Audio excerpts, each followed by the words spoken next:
Assalamualaikum class, this is Mohammad Hashim Zia and you guys are watching Math Flix by Hashim Zia।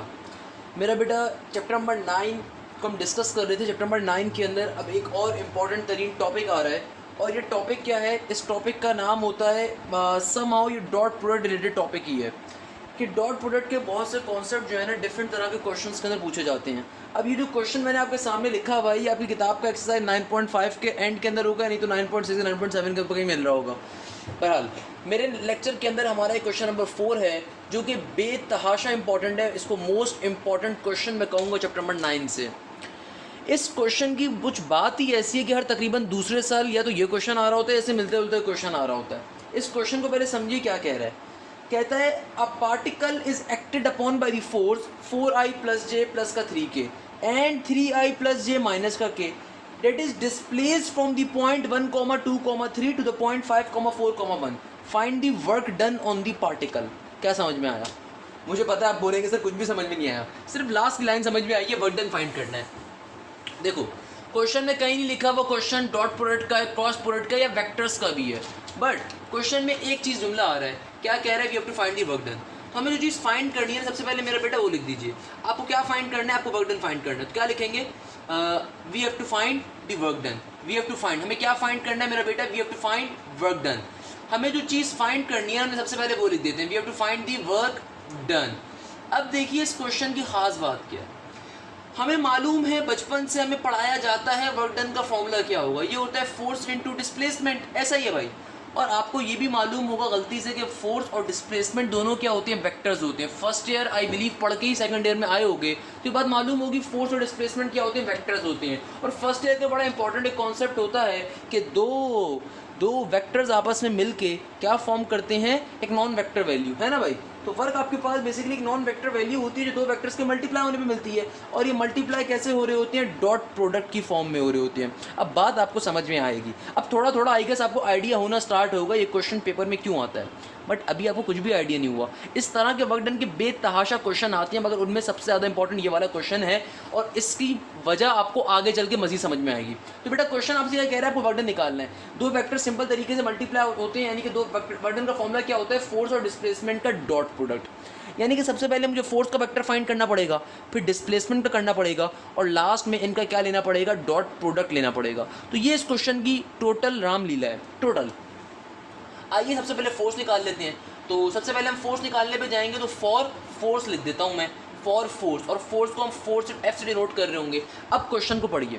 Question कहते हैं कि भैया एक particle है, एक ऑब्जेक्ट है जो कि फोर्स की वजह से आगे पीछे मूव कर रहा है। आपको देन फोर्स के दो वेक्टर्स गिवन है।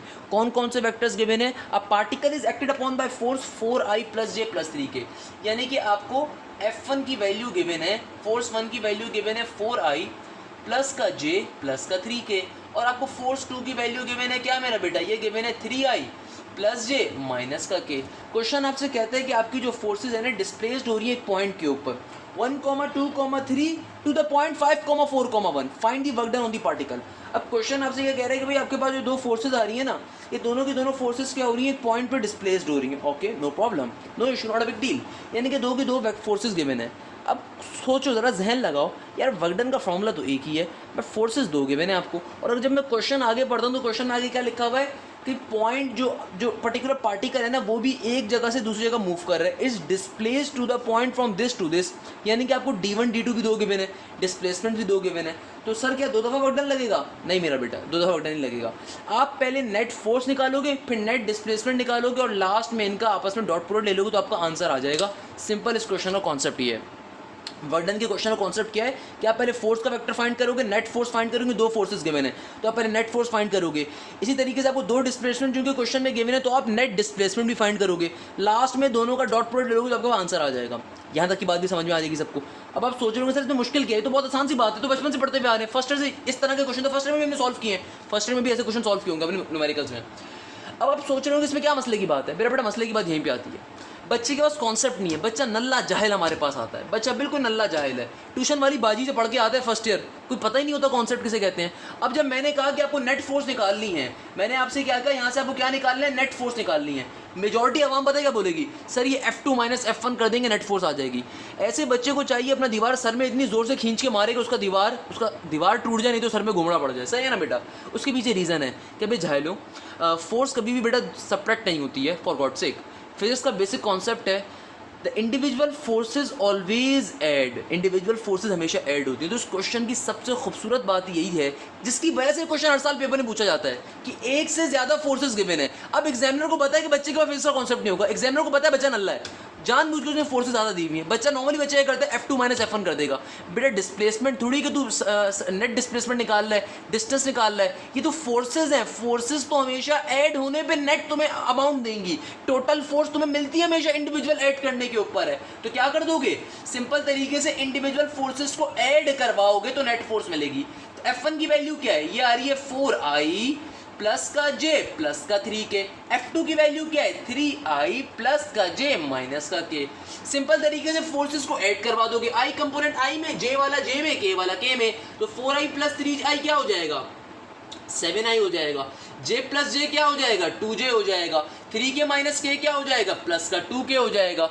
यहाँ तक की बात सबको क्लियर होती है भाई, कोई मसले की बात, कोई परेशानी की बात, कोई प्रॉब्लम की बात। तो ये आपके पास फाइनली डेल्टा f की वैल्यू आ गई, नेट फोर्स की वैल्यू आ गई। यहाँ तक की बात सबको पल्ले पड़ती है, किसी को कोई मसला, कोई परेशानी, कोई प्रॉब्लम मेरे नहीं ख्याल में होगी। अब जब आपने डेल्टा एफ निकाल लिया इस तरीके से, चूंकि क्वेश्चन में 2 डिस्प्लेसमेंट्स गिवन है, तो अब आपके पास क्वेश्चन के अंदर डिस्प्लेसमेंट्स भी 2 गिवन है। तो फॉर डिस्प्लेसमेंट आपके पास चूंकि क्वेश्चन में डिस्प्लेसमेंट्स भी 2 गिवन है, तो हम d1 और d2 भी फाइंड कर लेंगे। d1 क्या होगा मेरा बेटा, पहली डिस्प्लेसमेंट क्या गिवन है हमें, ये गिवन है 1, 2, 3, और फाइनली d2 हमें क्या गिवन है, ये गिवन है 5, 4, 1। तो 1, 2, 3 का मतलब क्या है, ये आपके पास सिंपल तरीके से किस फॉर्म में लिखी हुई है, आपके पास ये कोऑर्डिनेट्स की फॉर्म में लिखी हुई है। इसको ओपन करवाओगे तो क्या बन जाएगा, ये बन जाएगा 1i प्लस का 2j प्लस का 3k, ये गिवन है d1 की वैल्यू। d2 की वैल्यू क्या होगी मेरा बेटा, जब उस ब्रैकेट को ओपन करवाऊंगा मैं, ये बन जाएगी 5i प्लस का 4j प्लस का 1k, है ना भाई, 5, 4, 1। तो आपके पास ये डिस्प्लेसमेंट के भी 2 वेक्टर्स गिवन है। अब अगर हमें नेट डिस्प्लेसमेंट निकालनी है तो क्या करेंगे, अब मेजॉरिटी बच्चा चूँकि पहले वो समझ चुका है, बोलेगा सर दोनों को ऐड करवा दें। अगेन बच्चे के पास कॉन्सेप्ट नहीं है, तो कम मार के बोल देगा दोनों को ऐड करवा दें। अगेन उसको अपना सर दीवार में खींच के मारना चाहिए कि सर फट जाए, क्योंकि बच्चे ने कॉन्सेप्ट नहीं लिया बेटा।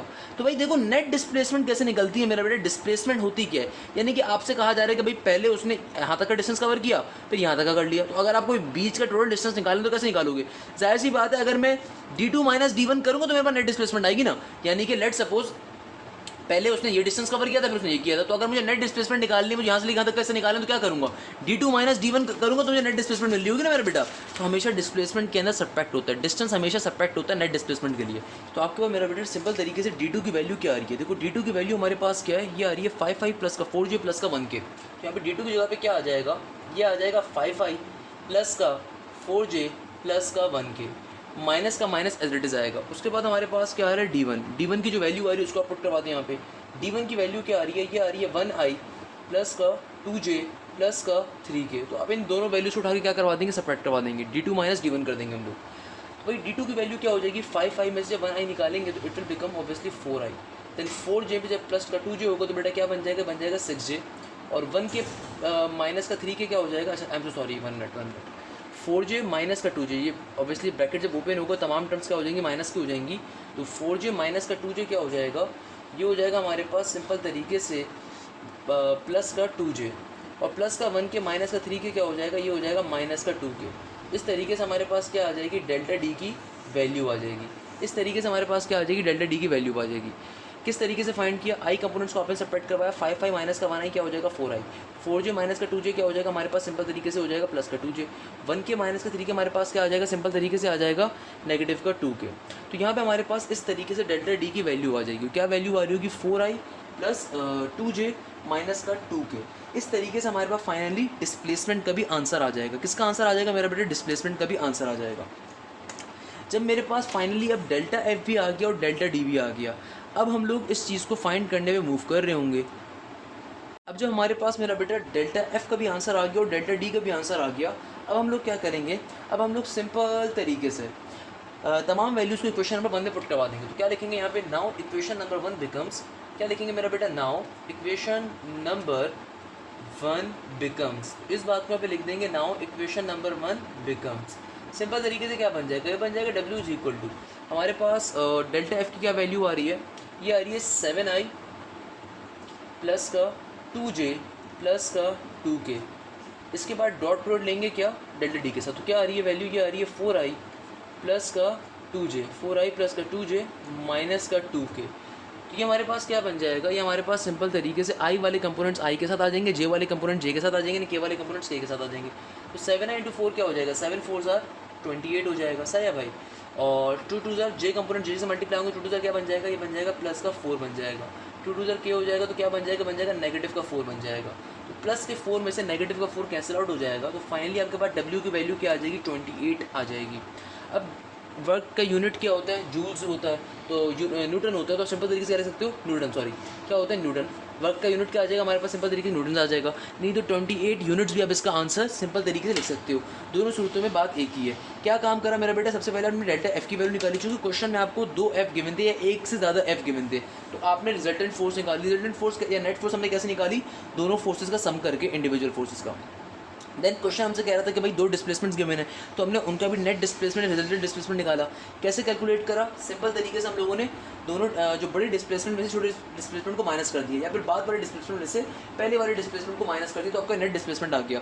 जब ये दोनों चीज़ें आपके पास आ गई तो सिंपल तरीके से आपने वर्क डन के फॉर्मूले में पुट किया, और पुट करने के ऊपर आपके पास वर्क डन की वैल्यू आ गई 28 न्यूटन। इस तरीके से ये पर्टिकुलर क्वेश्चन यहाँ पे सॉल्व हो गया। और हमारा यहाँ पे इस पर्टिकुलर क्वेश्चन के साथ ये एक बड़ा इंपॉर्टेंट क्वेश्चन था जो कि पेपर में बहुत ज़्यादा पूछा जाता है। जब ये क्वेश्चन सॉल्व हो गया तो अब फाइनली हम नेक्स्ट टॉपिक के ऊपर मूव कर सकते हैं, जो कि पेपर के रिस्पेक्ट से अगेन बहुत ज़्यादा इंपॉर्टेंट है। अच्छा भाई, अब अपने लेक्चर को फर्दर आगे लेके बढ़ते हैं। मेरा बेटा हमारे टॉपिक के अंदर तो नेक्स्ट टॉपिक आ रहा है, ये आ रहा है स्केलर ट्रिपल प्रोडक्ट का। स्केलर ट्रिपल प्रोडक्ट क्या होता है, दुनिया में कभी भी अगर 3 वेक्टर्स आपके पास किसी भी फॉर्म में गिवन हो, क्या कहा मैंने, स्केलर ट्रिपल प्रोडक्ट का कॉन्सेप्ट क्या, ये बड़ा इंपॉर्टेंट कॉन्सेप्ट है। इसमें बेतहाशा एमसीक्यूज आते हैं, एप्टीट्यूड लेवल के ऊपर भी, इंटरमीडिएट लेवल के ऊपर भी। स्केलर ट्रिपल प्रोडक्ट हमसे कहते हैं कि हमारे पास 3 वेक्टर्स हैं, vector A, vector B, vector C, और ये एक स्पेशल किस्म की फॉर्म में हो, यानी कि आप किसी भी 2 वेक्टर का क्रॉस प्रोडक्ट ले लो और जो भी आंसर है उसका डॉट प्रोडक्ट ले लो तीसरे वाले के साथ, तो ये स्केलर ट्रिपल प्रोडक्ट फॉर्म कहलाती है। यानी कि दुनिया में कभी भी 3 वेक्टर्स अगर एग्जिस्ट कर रहे हैं तो आप उनमें से किसी भी 2 वेक्टर से क्या ले लो, आप क्रॉस प्रोडक्ट पहले ले लो, और जो भी उनके क्रॉस प्रोडक्ट का आंसर आए उस आंसर का आप क्या ले लो, तीसरे वेक्टर के साथ डॉट प्रोडक्ट ले लो। तो ये जो पर्टिकुलर टर्मिनोलॉजी होती है क्या कहलाती है, स्केलर ट्रिपल प्रोडक्ट। और इसको लिखने का एक और तरीक़ेकार होता है। क्या लिखने का तरीक़ेकार होता है कि वेक्टर ए, यानी कि पूरा वेक्टर ए, इसके अंदर इसका वेक्टर इसका आई कंपोनेंट होगा, जे होगा, के होगा, यानी कि A I A J N K. Vector B यानी कि B I B J N B K. इन वेक्टर सी, सी आई सी जे एन सी के। इसको लिखने का तरीक़ेकार क्या होता है, डिटर्मिनेंट की फॉर्म में ओपन होता है। कैसे डिटर्मिनेंट की फॉर्म में ओपन होता है, A1 B1 C1 A2 B2 C2 A3 B3 C3। और इसको एक और फॉर्म में कैसे लिखते हैं कि इस तरीके से ब्रैकेट का सिंबल बनाकर अब वेक्टर ए, वेक्टर बी और वेक्टर सी भी लिख देते हैं। बट अगेन जैसे मैंने आपसे कहा, इसको ये ओपन कैसे होता है, इस फॉर्म में ओपन होता है। सबसे पहले आपको मालूम होना चाहिए कि स्केलर ट्रिपल प्रोडक्ट फॉर्म होती क्या है। भाई कभी भी 2 वेक्टर का क्रॉस प्रोडक्ट लो, जो भी आंसर आ रहा है उसको अगर उसका डॉट प्रोडक्ट ले लो तीसरे वेक्टर के साथ, this particular form is known as scalar triple product. और ये इस तरीके की फॉर्म में लिखा जाता है। ये ओपन कैसे होता है, एक्सपेंड बेसिकली डिटर्मिनेंट के ऊपर होता है, 3/3 के डिटर्मिनेंट के ऊपर। अब फॉर फॉर एग्जाम्पल हम आपकी किताब से क्वेश्चन देखते हैं, क्वेश्चन नंबर 5 हमारे वेक्टर्स के टॉपिक का क्वेश्चन, बड़ा इंपॉर्टेंट क्वेश्चन है, पेपर में बहुत पूछा जाता है, स्केलर ट्रिपल प्रोडक्ट का कॉन्सेप्ट भी अगेन। तो मेरा बेटा कैसे सॉल्व करेंगे इस क्वेश्चन को, देखो अब लेट्स सपोज ये क्वेश्चन नंबर 5 का पार्ट नंबर बना रहा है, कहता है कि भैया इस पर्टिकुलर क्वेश्चन को सॉल्व करके बताओ, यानी कि आपको सिंपल तरीके से क्या गिवन है, आपको एक वेक्टर्स गिवन है, आपसे कह रहा है कि evaluate the following scalar triple product. देखो मुझे साफ दिख रहा है कि ये जो तीनों वेक्टर्स आ रहे हैं किस फॉर्म में आ रहे हैं मेरा बेटा, ये आ रहे हैं सिंपल तरीके से स्केलर ट्रिपल प्रोडक्ट की फॉर्म में, उनकी फॉर्म में आ रहे हैं। तो भाई सबसे पहले नंबर के ऊपर जो पहला वेक्टर आ रहा है, ये पहला वेक्टर है, ये दूसरा वेक्टर है, तीसरा वेक्टर है, क्लियर है मेरा बेटा। सबसे पहले तो इसको यहाँ पे लिख दो, let A is equal to 2i minus का 3j, वेक्टर ए हमने ये कह दिया। बीच वाला वेक्टर क्या होगा, वेक्टर बी होगा, इसको हमने क्या कह दिया मेरा बेटा, i प्लस जे माइनस का k। और जो तीसरी चीज़ आ रही है ये क्या आ रही है मेरा बेटा, वेक्टर सी आ रहा है, तो वेक्टर सी की वैल्यू क्या होगी, ये होगी 3i माइनस का k, क्लियर है भाई। तो हमने सिंपल तरीके से लिख दिया कि पहली वाली चीज़ पहला वेक्टर आ रही है, दूसरी वाली दूसरा वेक्टर आ रहा है, तीसरी वाली चीज़ कह रही है तीसरा वेक्टर आ रहा है। अब हमने जब ये बात लिख दी ना, तो इस बात को यहाँ पे आप प्रूव भी कर रहे होंगे, इस बात को यहाँ पे आप शो भी करेंगे। शो कैसे करेंगे, क्या काम करेंगे, बड़ा आसान सा काम है। आपने सिंपल तरीके से आपने इस बात को यहाँ पे लिखना है, now as we know that, हमें मालूम है कि भाई स्केलर ट्रिपल प्रोडक्ट का फॉर्मूला क्या होता है, हम सबको मालूम होना चाहिए मेरा बेटा। क्या फॉर्मूला होता है स्केलर ट्रिपल प्रोडक्ट का, ये होता है vector A, vector B, vector C, यानी कि आपके पास ये तीन जो वेक्टर्स होते हैं इस फॉर्म में क्या कहलाते हैं, स्केलर ट्रिपल प्रोडक्ट। मेरा बेटा इसके बीच में गैप है, सही है ना, ये ऐसे एक साथ लिखे हुए नहीं है, सही है। तो स्केलर ट्रिपल प्रोडक्ट फॉर्मूला कैसे ओपन होता है, क्या फॉर्मूला है, डिटर्मिनेंट ऑफ वेक्टर ए, तो वेक्टर ए के जो कंपोनेंट्स होंगे A1, A2, A3, यानी कि AI, AJ एंड AK, और दूसरी रो में होंगे वेक्टर बी के कंपोनेंट्स जो क्या होंगे, B1, B2 और B3, और तीसरी रो में वेक्टर 3 के कंपोनेंट्स होंगे जो कि वेक्टर सी के है, C1, C2 and C3, clear है मेरा बेटा। सो सिंपल तरीके से हम लोगों ने इन तमाम वैल्यूज में पुट करना है, आंसर फाइंड करने के स्केलर ट्रिपल प्रोडक्ट का सिंपल तरीके से आंसर आ जाएगा। मेरा बच्चा क्या हो जाएगा, और से देखिएगा, देखो A1 की वैल्यू क्या आपके पास आ रही है, A1 का मतलब क्या है, यानी कि I कंपोनेंट, A2 का मतलब J कंपोनेंट, A3 का मतलब K कंपोनेंट। मेरा बेटा आपके पास A1 की वैल्यू क्या है, I का कोफिशिएंट क्या है 2, तो 2 आ गई। A2 की वैल्यू क्या आ रही है मेरे पास, J कंपोनेंट यानी कि माइनस का 3 हो गई। A3 का मतलब क्या है, K कंपोनेंट यानी कि इसकी वैल्यू क्या हो गई। अब यहाँ पे वेक्टर A के अंदर हमारे पास अल्लाह भला करे मौजूद नहीं है K, तो क्या आ जाएगा यहाँ पे हमारे पास सिंपल तरीके से 0 आ जाएगा। अब आपके पास जो दूसरी रो आ रही है उसमें क्या है, B1, B2 एंड B3, तो वेक्टर B के कंपोनेंट्स कौन कौन से होंगे, I, J एंड K। भाई हमारे पास वेक्टर B के अंदर B1 की वैल्यू क्या होगी, I का coefficient it will be 1, B2 की वैल्यू क्या होगी हमारे पास सिंपल तरीके से प्लस का 1, और B3 की वैल्यू क्या होगी हमारे पास ये नेगेटिव का 1, क्लियर है। अब हमारे पास थर्ड नंबर पे क्या है, C1, C2, C3। C1 की वैल्यू क्या होगी सिंपल तरीके से 3 होगी, C2 की वैल्यू क्या होगी हमारे पास, अच्छा C2 यहाँ पे क्या होता है, C2 हमारे पास ऑब्वियसली I होगा, यानी कि वेक्टर C का J कंपोनेंट, क्या होगा, वेक्टर C का J कंपोनेंट। अब देखो वेक्टर C में J कंपोनेंट एग्जिस्ट नहीं कर रहा, इसका मतलब यहाँ पे J की जगह पे क्या आ जाएगा, 0 आ जाएगा। C3 क्या होता है, वेक्टर C का K कंपोनेंट, जो कि यहाँ पे क्या हो जाएगा, नेगेटिव का 1। तो अब ये डिटर्मिनेंट हमारे पास फॉर्म हो गया, इस डिटर्मिनेंट को सिंपली सॉल्व कर लो कि आपके पास स्केलर ट्रिपल प्रोडक्ट का आंसर आ जाएगा। सॉल्व कर लेते हैं भैया, कोई मसले की बात नहीं है। डिटर्मिनेंट को कैसे सॉल्व करेंगे, ये 2 आ रहा है, तो पहले इस वाली टर्म को लेंगे तो ये पूरी रो, ये कॉलम इग्नोर हो जाएगा, ये तमाम एलिमेंट बच रहे होंगे। इस बात को अभी मैं लिख भी देता हूँ कि अगर मैंने ये वाली चीज़ दी तो क्या बन गया, ये बन गया मेरे पास 2, 1, -1, और यहाँ पे 0 था शायद, और यहाँ पे भी -1 था, I am not sure, check कर लेते हैं क्या बन गया। हाँ 2 लिया तो 1, -1, 0, -1। देन सेकंड एलिमेंट हमेशा नेगेटिव के साइन के साथ लिया जाता है, सेकंड एलिमेंट हमेशा नेगेटिव के साइन के साथ लिया जाता है। एक नेगेटिव का साइन किसका होगा, फॉर्मूले का, तो एक -3 खुद से आ रहा है, तो माइनस माइनस क्या बन गया, प्लस का 3 इसलिए बन गया। अब ये 3 जिस कॉलम में आ रहा है, इस रो में आ रहा है, सब इग्नोर हो गया, तो क्या बचा 1, 3, -1, 1, क्या बच गया यहाँ पे मेरे पास, इट इज़ 1, 3, -1, -1। अब जो लास्ट एलिमेंट मेरे पास आ रहा है वो 0 आ रहा है, और जो 0 जिस कॉलम में आ रहा है, इस रो में आ रहा है, उस सबको इग्नोर कर देंगे, बाकी के 4 एलिमेंट्स। वैसे 0 वाले एलिमेंट लिखने की नीड नहीं पड़ती, उनके वैसी सारी चीज़ की 0 हो जाएंगी, पर खैर लिख देता हूँ मैं ताकि आपको समझ में आ जाए। 1, 1, 3, 0, क्या क्या आ गया मेरा बेटा, 1, 1, 3, 0, 1, 1, 3, 0, सही है। अच्छा इसको सिंप्लीफाई कर लो भाई, तो 2 का 2 एज इट इज़, -1 × 1 क्या हो जाएगा, -1 हो जाएगा। एक -1 फॉर्मूले का होता है, बट -1 0 की मल्टीप्लाई होगा तो क्या बन जाएगा, 0 ही हो जाएगा। प्लस का 3 एडिट्स का एडिट्स, -1 × 1 क्या हो जाएगा, -1 हो जाएगा, सही है। एक नेगेटिव साइन हमें फॉर्मूले का होता है, तो 3 × -1 क्या हो जाएगा, नेगेटिव क्या हो जाएगा, प्लस का 3 हो जाएगा। और चूंकि बाहर 0 आ रहे तो पूरी की पूरी टर्म वैसे 0 हो जाएगी, लिखने की जरूरत ही नहीं है। यहाँ पे क्या बन गया, ये बन गया आपके पास -2, और यहाँ पे क्या हो जाएगा, -1 प्लस का 3 ऑब्वियसली +2, तो ये क्या हो जाएगा 3 × +2, तो ये क्या बन जाएगा मेरे पास, ये हो जाएगा -2 प्लस का 6। -2 + 6 क्या होता है, ये हमारे पास होता है सिंपल तरीके से +4 के बराबर।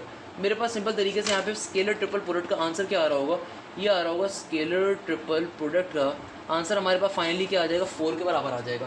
इस तरीके से क्वेश्चन सॉल्व हो रहा होगा। मुझे बताओ बेटा इसमें क्या मसले की बात है, क्या परेशानी की बात है, क्या प्रॉब्लम की बात है। बच्चे सॉल्व करते हैं इस क्वेश्चन को। भाई स्केलर ट्रिपल प्रोडक्ट का कॉन्सेप्ट बड़ा सिंपल सा होता है। कभी भी आपके पास 3 वेक्टर्स आ रहे हो, अगर उन 2 वेक्टर्स का आप क्रॉस प्रोडक्ट ले लो, जो भी आंसर उसका डॉट प्रोडक्ट ले लो थर्ड के साथ, तो scalar triple product. It is simple definition है।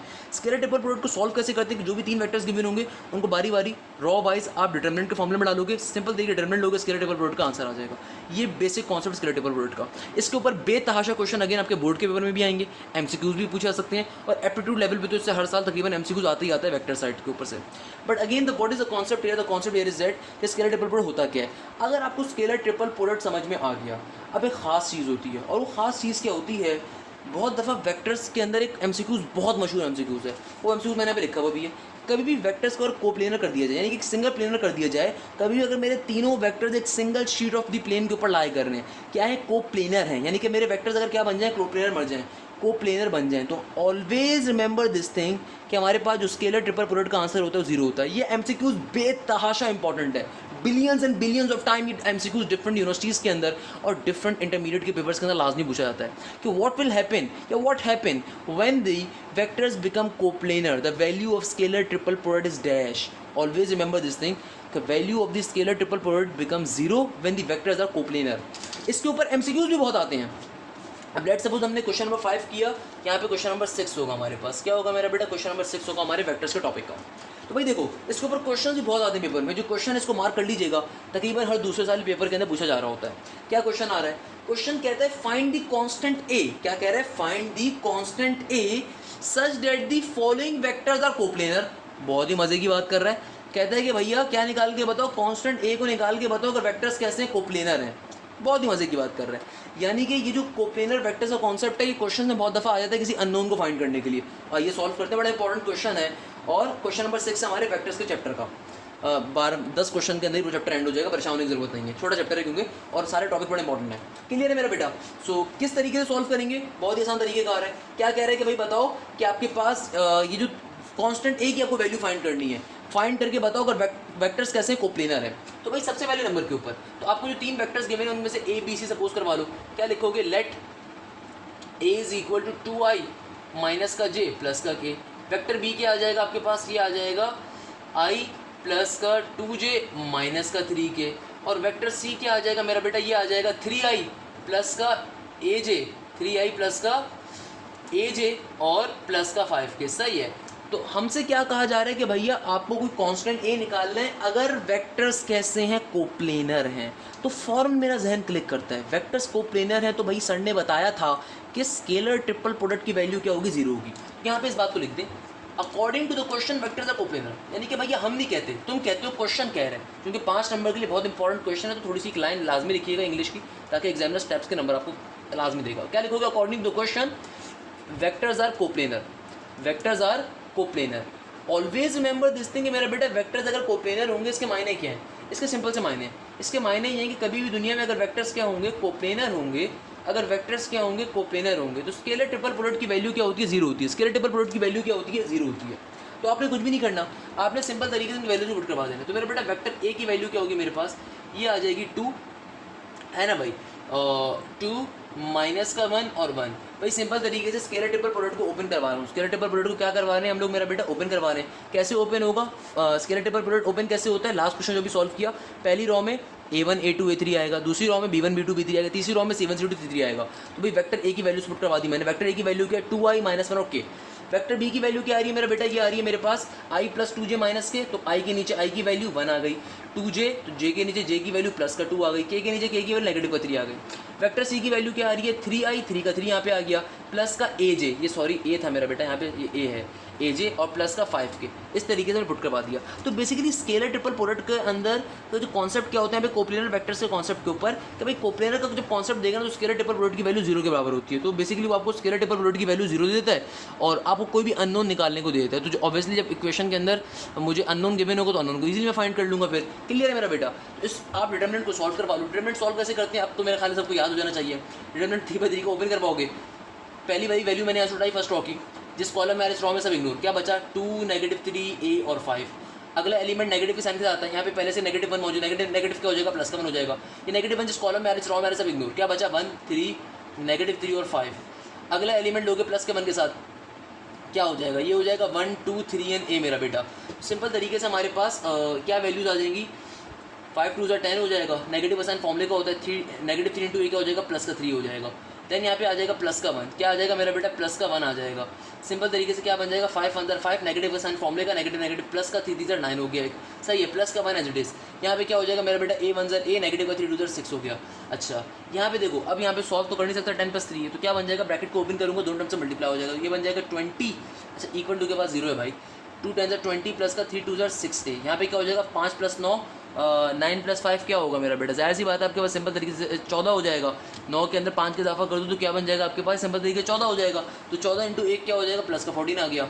अच्छा यहाँ पे क्या हो रहा है, a माइनस का 6, तो यहाँ पे सिंपल तरीके से प्लस का a minus 6 equal to 0 as it is रहेगा। अच्छा भाई तो 6a + a क्या हो जाएगा, if I am not wrong 6a + a will be 7a। 20 + 14 क्या हो जाएगा भाई, देखो 20 में अगर 14 का इजाफा करना है तो 20 में 14 जाहिर सी बात है 30 और 4 का कर दो, क्या बन जाएगा, 34 बन जाएगा, 34 हो गया है ना भाई, क्या बन जाएगा सिंपल तरीके से 34 हो गया। 34 हो गया, और 34 में से अगर मैं 6 निकाल दूँ, 34 में से क्या निकाल दूँ, 6 निकाल दूँ, जाहिर सी बात है 30 में से अगर 34 में 6 निकालूँ, 4 कट कर 28, क्या आ जाएगा, 28 आ जाएगा। तो क्या बचेगा यहाँ पे, प्लस का 28 इक्वल टू के बाद 0 का 0, ये भी सही है भाई। यहाँ तक की बात क्या बन गया हमारे पास, सिंपल तरीके से प्लस का 28 हो गया मेरा बेटा। तमाम वैल्यूज़ को एक साइड पर शिफ्ट कर दीजिए तो क्या बन जाएगा, ये हो जाएगा हमारे पास 7a इक्वल टू के बाद नेगेटिव का 28 हो जाएगा। आगे क्या हो जाएगा मेरा बेटा, आगे सिंपल तरीके से हमारे पास ये क्या हो जाएगा, ये हो जाएगा अल्लाह भला करे अल्लाह भला करे, a is equal to negative का 28 डिवाइडेड बाई 7, 7 1 द 7 एंड 7 के टेबल में 28 कहाँ पर आता है मेरा बेटा, 7 4 द 28, तो a की वैल्यू आपके पास सिंपल तरीके से क्या आ जाएगी, नेगेटिव का 4 आ जाएगी। क्या आ जाएगी, a की वैल्यू मेरा बेटा नेगेटिव का 4 आ जाएगी। इस तरीके से आप लिख दोगे यहाँ पे, the hence required value of a is negative का 4। यानी कि आपने सिंपल तरीके से कुछ भी नहीं करना, आपको अगर क्वेश्चन में ये बता दिया जाए कि भाई आपके पास कोप्लेनर वेक्टर्स आ रहे हैं, तो always remember this thing, whenever the vectors are coplanar, scalar triple product की वैल्यू 0 होगी। तो कुछ भी नहीं करोगे भाई, सिंपल तरीके जो वेक्टर्स की वैल्यूज गिवन होगी उठा के स्केलर ट्रिपल प्रोडक्ट की फॉर्म में डालोगे और इक्वल टू को उस तरह 0 ले लोगे। सिंपल तरीके से डिटरमिनेंट को सॉल्व करोगे, अननोन की वैल्यू आपके पास आ जाएगी। इस तरीके से इस तरह के क्वेश्चन हमारे पास क्या होते हैं, सॉल्व हो जाएंगे। सिंपल सा कॉन्सेप्ट है, तो आप इसको इस तरीके से बेसिक पैटर्न के ऊपर सॉल्व कर रहे हो, जो भी वैल्यू है आपकी, आपने सिंपल तरीके से क्वेश्चन को ईजिली सॉल्व कर लेना है। क्लियर है मेरा बेटा यहाँ तक की बात? अगर यहाँ तक की बात क्लियर है तो फिर हम अपने आज के लास्ट टॉपिक पे मूव कर सकते हैं। अगर आप तमाम लोगों को यहाँ तक की बात क्या है क्लियर है तो फिर हम अपने आज के लास्ट टॉपिक की तरफ फाइनली मूव कर सकते हैं। और ये टॉपिक क्या है, वॉल्यूम ऑफ पैरेललोपिड।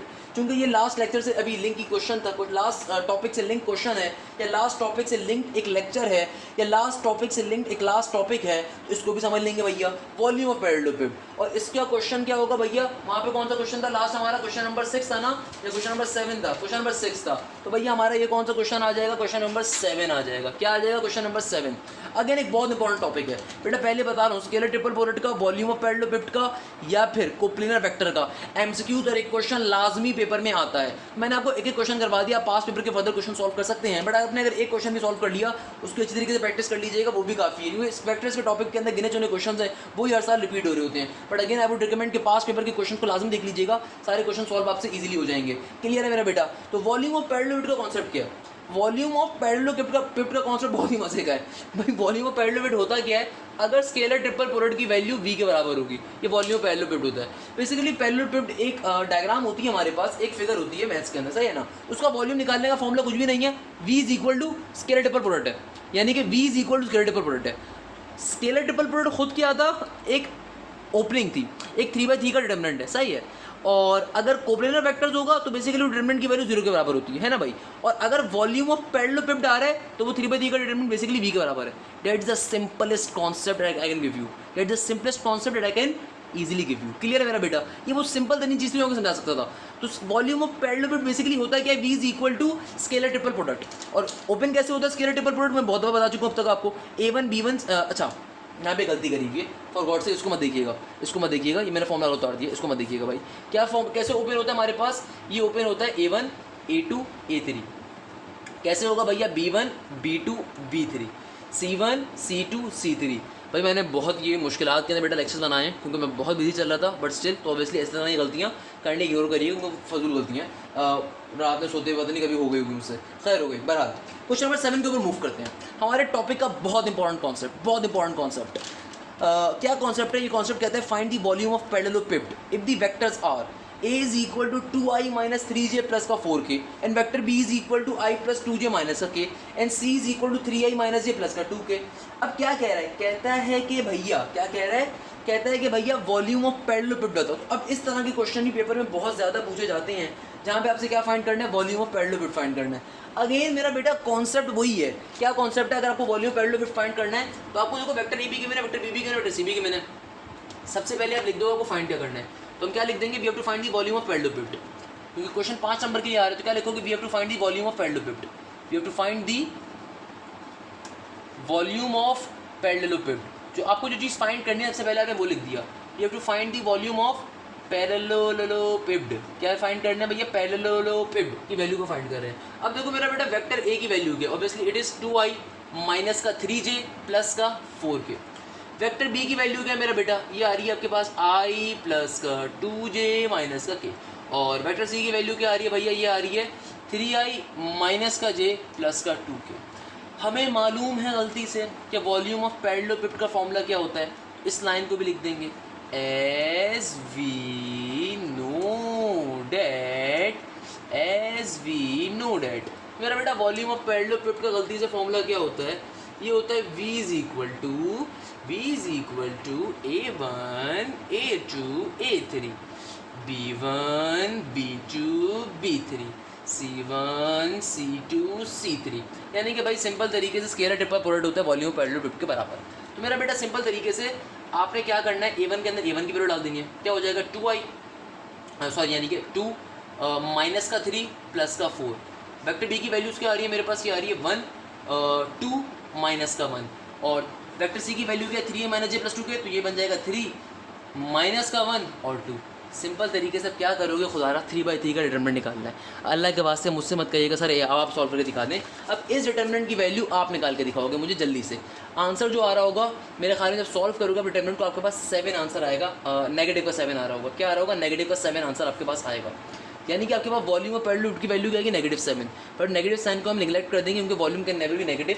सो सिंपल तरीके से आंसर ले लेंगे हम 17 सेंटीमीटर क्यूब या मीटर क्यूब या यूनिट क्यूब। क्लियर है मेरा बेटा? जब आप डिटर्मिनेंट को सॉल्व करेंगे आपका आंसर क्या आएगा? नेगेटिव का 7 आएगा। पर चूंकि वॉल्यूम कभी नेगेटिव नहीं हो सकता तो आप एक लाइन लिखोगे since volume is always positive so hence the required value is 7 centimetre cube. इस तरीके से हमारा एक क्वेश्चन क्या हो जाएगा मेरा बेटा? सॉल्व हो जाएगा और यहाँ पे हमारा ये पर्टिकुलर टॉपिक एंड हो जाएगा। मैं एक चीज़ जल्दी से रिपीट कर देता हूँ, हो सकता है आप में तो कुछ बच्चे परेशान हो रहे हो सर स्केलर ट्रिपल प्रोडक्ट के अंदर सर और कोप्लेनर वेक्टर के अंदर और वॉल्यूम ऑफ पैरेललोपिड में डिफरेंस क्या है? मेरे पे डिफरेंस बहुत ही सिंपल सा है, बहुत ही आसान सा है। देखो मेरा बच्चा हमारे पास जो स्केलर ट्रिपल प्रोडक्ट होता है वो बेसिकली एक फॉर्म है वेक्टर्स को लिखने की। और वो फॉर्म क्या है? वो ये फॉर्म है। वो ये फॉर्म क्या है? वो ये फॉर्म है। स्केलर ट्रिपल प्रोडक्ट बेसिकली ऐसे वेक्टर्स को कहते हैं, 3 वेक्टर्स को डिटरमिनेंट की फॉर्म में लिखे जाएं ρ1 ρ2 एंड ρ3। और उसके बैक के ऊपर प्रोसेस क्या होता है कि 2 वेक्टर्स का क्रॉस प्रोडक्ट अगर थर्ड वेक्टर के डॉट प्रोडक्ट के बराबर है तो स्केलर ट्रिपल प्रोडक्ट कहलाता है। और वो इस फॉर्म में एक्सपेंड होता है, ओपन होता है। ये होता है सिंपल स्केलर ट्रिपल प्रोडक्ट। तो अगर कहीं पे स्केलर ट्रिपल प्रोडक्ट फाइंड करने के लिए आ जाए तो वो या वॉल्यूम ऑफ पैरेललोपिड तकरीबन एक ही चीज़ है, क्योंकि वॉल्यूम ऑफ पैरेललोपिड भी स्केलर ट्रिपल प्रोडक्ट ही होता है। क्लियर है मेरा बेटा? एक चीज़ मैंने क्लियर कर दी। दूसरे नंबर के ऊपर जहाँ तक ताल्लुक है कोप्लेनर वेक्टर सर पे क्या होता है मेरा बेटा? कोप्लेनर वेक्टर एक ऐसा प्लेन होता है जहाँ पे स्केलर ट्रिपल प्रोडक्ट की वैल्यू 0 के बराबर होती है। यानी कि एक ऐसा प्लेन जहाँ पे इस चीज़ की वैल्यू क्या हो जाए? हमेशा 0 हो जाए। वो बेसिकली वो रीजन क्या कहलाता है? कोप्लेनर वेक्टर सा कहलाता है। दूसरी चीज़ मैंने क्लियर कर दी। वॉल्यूम ऑफ पैरेललोपिड क्या है? कुछ भी नहीं है, स्केलर ट्रिपल प्रोडक्ट का एक और नाम वॉल्यूम ऑफ पैरेललोपिड होता है आसान भाषा के अंदर। तो आई होप यहाँ तक की बात सबको क्लियर होगी और ये पर्टिकुलर लेक्चर सबको क्लियर होगा। तो अगर तो ऐसा है तो यहाँ पे फिर हम इस लेक्चर को एंड करते हैं, इख्तिताम पजीर करते हैं। वेक्टर्स का खाली एक लास्ट टॉपिक बचा है, उसको हम नेक्स्ट क्लास में डिस्कस कर रहे होंगे। सर क्या मतलब सिर्फ 7 क्वेश्चन के ऊपर वेक्टर्स एंड हो जाएगा? बिल्कुल मेरा बेटा। अच्छा ऐसा नहीं है कि भाई मैं सिर्फ अपने यूट्यूब के बच्चों को इतना शॉर्ट पढ़ा रहा हूँ। मेरा बेटा मैं जहाँ पे भी एप्टीट्यूड की या इंटरमीडिएट की टीचिंग करता हूँ, मैं जहाँ पे भी इंटरमीडिएट की मैथ्स पढ़ाता हूँ वहाँ पे वेक्टर्स सबसे लास्ट में पढ़ाता हूँ और वो इसी तरीके से पढ़ाता हूँ। उसके पीछे रीज़न ये कि भाई आपकी बुक के अंदर इसके क्वेश्चन ज़्यादा मौजूद नहीं है और जो मौजूद है इंतहाई फजूल है। जो क्वेश्चन मैंने आपको करवाया आपने सिर्फ ये करने हैं। इसके अलावा पास्ट पेपर से आप क्वेश्चन सॉल्व करने में चली जाइएगा। आप इजीली पास्ट पेपर के सारे वेक्टर से क्वेश्चन इजीली सॉल्व कर सकते हो। एक आध सॉल्वर चेक कर लीजिएगा। तो मैंने आपको जो 8 या 9 क्वेश्चन करवाए हैं बिलियन डॉलर्स के हैं, इनकी अगर आप तरीके से प्रैक्टिस कर लो 4-4 5-5 दफ़ा, जो मैंने 8 से 9 क्वेश्चन या 10 क्वेश्चन हद से आपको करवाऊंगा पूरे इस वेक्टर से टॉपिक के अंदर अगर आपने तरीके से इन 10 क्वेश्चंस को 4-4 दफ़ा 5-5 दफ़ा प्रैक्टिस कर लिया और स्पेशली जिन क्वेश्चंस को मैंने इंपॉर्टेंट किया है उनको 15-15 दफ़ा प्रैक्टिस कर लिया तो वेक्टर्स का जो भी क्वेश्चन आएगा बिजली सॉल्व कर सकते हो, उसकी गारंटी मैं आपको लिख के दे देता हूँ। क्लियर है मेरा बेटा? तो यहाँ पर मैं अपने इस लेक्चर को मैं एंड करता हूँ। नेक्स्ट लेक्चर के अंदर मैं ना सिर्फ वेक्टर्स का एक लास्ट टॉपिक आपसे डिस्कस करूँगा बल्कि कुछ बेसिक एमसीक्यूज भी वेक्टर्स के आपसे डिस्कस कर लूँगा, क्योंकि कुछ अर्सा कबल ये टॉपिक रिड्यूस था तो मैंने इसके जो एमसीक्यूज की वीडियोज़ नहीं बनाई थी, तो मैं वेक्टर से कुछ बेसिक एमसीक्यूज भी आपसे लास्ट लेक्चर के अंदर डिस्कस कर लूँगा। यानी कि मैं ना सिर्फ वो टॉपिक आपसे डिस्कस करूँगा लास्ट लेक्चर के अंदर, बल्कि जो एक लास्ट टॉपिक हमारा रहता है बल्कि वेक्टर्स के एमसीक्यूज भी इंशाल्लाह आपसे डिस्कस कर लूँगा। 3 लेक्चर्स के ऊपर हमारा टॉपिक एंड हो जाएगा। मैं अगेन रिपीट कर रहा हूँ कि बेटा मैंने शॉर्ट करके आपको कुछ भी नहीं पढ़ाया, मैं जहाँ पढ़ाता हूँ जैसा पढ़ाता हूँ वैसे ही मैंने आप लोगों को पढ़ाया है। मैं हमेशा यही कंटेंट वेक्टर्स का पढ़ाता हूँ। वेक्टर्स के अंदर आपको यकीन ना है तो कोई भी पास्ट पेपर के क्वेश्चन उठा के चेक कर लीजिएगा, वेक्टर्स के आप इजीली उसको सॉल्व कर सकते हो। मैंने जितने भी आपको 10 क्वेश्चन करवाऊंगा ये 10 क्वेश्चन मोस्ट इंपॉर्टेंट होंगे, इसके अलावा आपको कोई और क्वेश्चन करने की बाखुदा ज़रूरत नहीं है, इसके अलावा इसका कॉन्टेंट इंपॉर्टेंट नहीं होता। मैंने आपको पूरा टॉपिक इन 10 क्वेश्चन के अंदर समूह के पढ़ा दिया है और ये इंपॉर्टेंट तरीन 10 क्वेश्चन है।